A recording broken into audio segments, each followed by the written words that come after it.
안녕하세요. 원피스 도서관 원도입니다. 록스의 혈통이 밝혀지면서 검은 수염과 버기의 과거가 조금 더 명확히 밝혀지고 있습니다.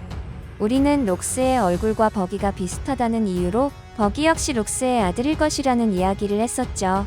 하지만 버기의 아버지가 록스일 가능성은 없어졌습니다.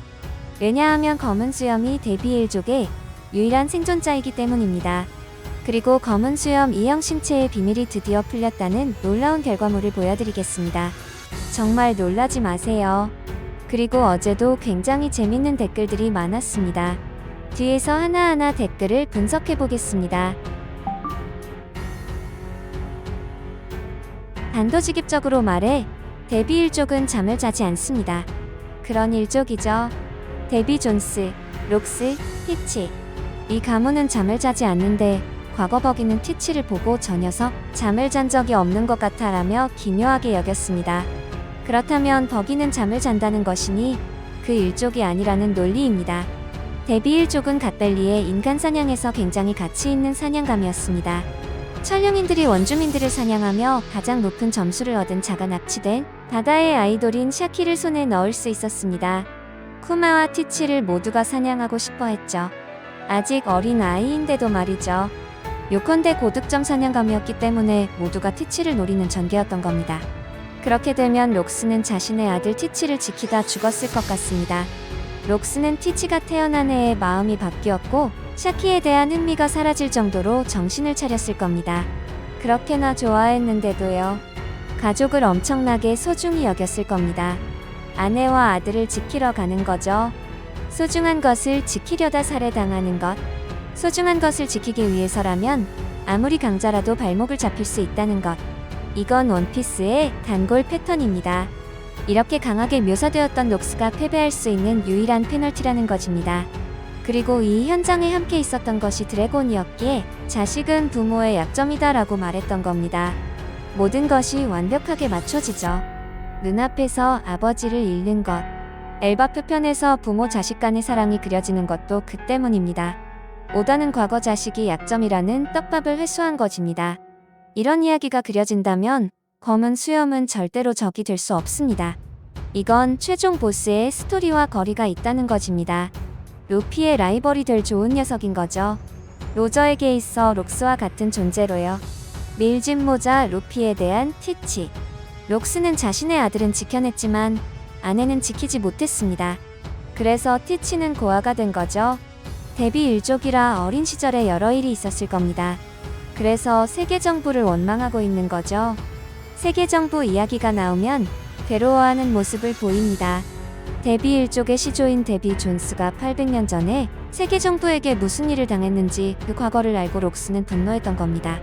검은 수염의 취미가 역사 연구인 것도 바닷속에 잠든 전설 데비 존스에 대해 조사하고 있기 때문일 겁니다. 이처럼 데비 일족의 유일한 생존자가 티치입니다. 유일한 생존자이기 때문에 티치만이 신체 구조가 E형인 겁니다. 세턴성이 말했던 티치는 특수한 혈통이라는 건 복선이었습니다. 태어나서 단 한 번도 잠을 잔 적이 없는데 갓벨리에서 부모님이 눈앞에서 살해당하는 참극을 보고 모두가 잠든 밤에도 홀로 계속 깨어 있었을 고아라니 너무 불쌍합니다. 그리고 오다는 잠을 못 자고 쭈그려 있는 티치의 눈을 굉장히 슬프게 그렸죠. 검은 수염을 상징하는 꽃은 상사화입니다. 끝말은 독립과 슬픈 추억입니다. 벽화를 보아도 상대는 세계정부이니 정말로 갓벨리 사건의 악당은 오직 세계정부뿐인 것 같습니다. 록스가 악당으로 알려져 있지만 점점 아닌 것 같다는 거죠. 로저와 가프가 손을 잡고 록스를 쓰러뜨린 사건. 이 사건이 점점 이상하게 다가옵니다. 이들의 싸움이 이제 조금은 이해관계가 이상해집니다. 세계정부가 무언가 저지르고 사건을 은폐한 겁니다. 이건 역사를 뜯어고쳤을 확률이 매우 높다는 것입니다. 그들은 항상 자신들에게 불리한 역사는 지워버린다는 원칙대로요. 권력에 의해 뉴스를 왜곡하는 모르건즈가 여기서 등장하는 것도 그렇죠. 사보가 코브라를 죽였다거나 루피가 베가펑크를 유괴했다는 것처럼요. 생각해보세요. 천령인들이 일반 시민을 사냥했다는 사실이 알려지면 끝장이고 섬도 전부 날려버리며 증거를 인멸했으니까요. 뉴스도 전해져 내려오는 이야기도 전부 거짓말인 거죠. 일단 티치가 잠을 자지 않는 거는 해결되었습니다. 그 다음 미스터리는 어떻게 악마의 열매를 여러 개 먹을 수 있었을까? 이 부분이죠. 오다는 과거 새로운 바다의 황제를 표현할 때 두 개의 태양이라는 표현을 사용하였습니다. 저는 이 부분이 800년 전의 조이보이와 데비 존스를 말한다고 생각합니다. 태양과 심해, 사이가 좋은 듯 나쁜 듯한 이 두 사람. 800년의 시간을 거쳐 로저와 록스에게 바통이 넘어갔습니다. 그 다음으로 바통을 이어받은 것이 그 아들들인 에이스와 검은 수염, 다시 말해 루피와 검은 수염이죠. 로저와 록스, 이 두 사람은 2번 주자였던 겁니다. 그리고 3번 주자가 루피와 검은 수염으로 이어진다는 것이죠. 루피가 1권 1화에서 처음 등장했을 때 그의 옷에는 앵커라고 쓰여 있었습니다. 그들이 마지막 바통을 이어받기 때문입니다. 검은 수염과 루피가 함께 세계를 뒤엎을 것이라는 것을 오다는 우리에게 알려주고 있었다는 겁니다. 그리고 해왕류들이 말했습니다. 곧 두 명의 왕이 만날 것이다. 이게 바로 루피와 검은 수염을 가리키는 것이죠. 그래서 이누아라시 공작이 루피와 검은 수염의 수배설을 찍고 있었던 거죠. 데비 존스, 록스, 3대에 걸쳐 이어져 온 의지, 본명이 마샬 디티치입니다. D의 일족이라는 것이죠. 데비 존스는 심해에 잠든 전설이고 심해에서 잠들어 있다면 보통 어인이겠죠. 원피스 세계관에서 거인과 어인? 이 둘은 줄곧 차별받아왔습니다. 조금 생각을 확장해보면 데비 일족에게는 어인의 피가 섞여 있을 것입니다.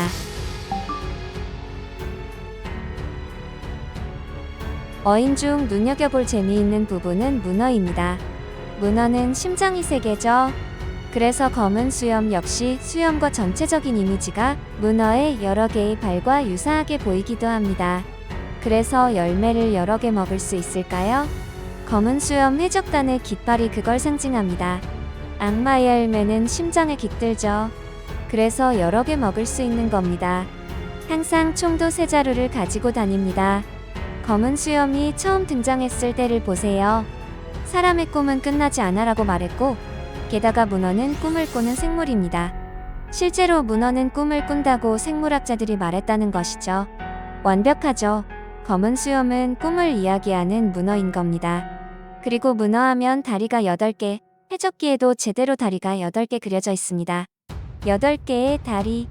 데비 부자의 본거지는 하치노스, 하치의 벌집이라는 뜻이죠. 그리고 또다시 놀라운 점은 문어는 먹물을 뿜습니다. 새까맣죠? 어둠 열매 역시 까맣고 어둠의 색을 가지고 있습니다. 분명히 우연이 아닐 것입니다. 데비 존스는 문어 어인과의 혼혈입니다.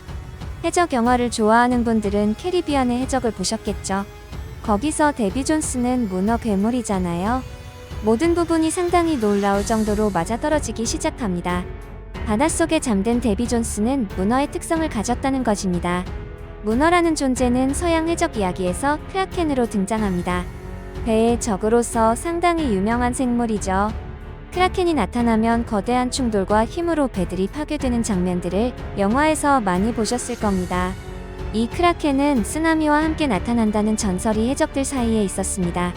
그런데 티치는 흰 수염의 흔들흔들 열매의 능력을 흡수하면서 크라켄과 같은 파괴력을 가지게 되었습니다. 그리고 더욱 놀라운 것은 이제부터입니다. 데비 존스에게 어인의 피가 섞여 있다는 증거를 더 알아보겠습니다. 어인섬의 보스는 호디 존스입니다. 데비 존스, 호디 존스. 어인섬 입구에 문어가 있었던 것도 그 때문입니다. 다리 8개, 심장 3개에다가 검은 수염 티치의 생일은 8월 3일입니다. 그리고 D1족은 역사적으로 항상 차별받았습니다. 원피스 세계관에서 가장 큰 차별을 받았던 일족은 어인의 어인족들이었습니다. 그리고 문어였던 데비 존스는 데비백파이트의 창시자입니다. 이 게임을 만든 사람이죠. 베가펑크의 연구에 따르면 세계는 바다에 가라앉을 겁니다. 세계가 바닷속으로 없어진다는 것이죠. 데비 존스는 원하는 것을 해저의 상자에 넣어둔다는 전설이 있습니다. 800년 전 세계의 절반이 바닷속에 잠겼습니다. 그렇다는 건 세계가 데비 일족의 것이 되어가고 있다는 뜻입니다. 데비 일족은 세계를 원했습니다. 하지만 이무와 세계 정부의 비열한 계략에 막혔다는 것이고 이것을 다시 이루기 위해 그들의 꿈을 다시 이루기 위해서 다시 태어난 인물이 마샬 디티치 검은 수염이라는 것입니다. 그리고 어제 구독자분들께서 올려주신 굉장히 재미있는 댓글들인데요.